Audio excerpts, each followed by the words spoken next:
Tiana, Okay, we are unboxing. Hell, and I forgot her name.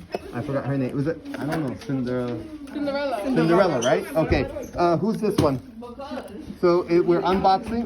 Yes, no, you can go. It's very fragile. Lord. Feel free to tear it up. Yeah, unboxing is never straightforward. Feel free to. So this is our free period. Oh, go ahead and answer it.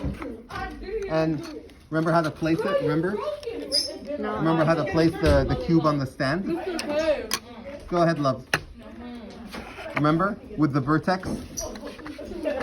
Remember how the vertex. Remember how the vertex down. And it balances. Oh, you got it. And look, can you rotate it? Turn it around and show the princesses.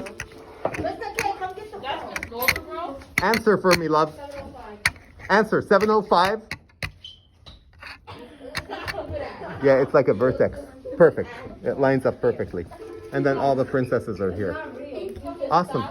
Now, we're going to learn how to mix it and solve it. This is just like a regular Rubik's Cube, but because of an image, it's a little bit more complicated. Does that make sense? What do you think? Thank you. High five. Proud of you.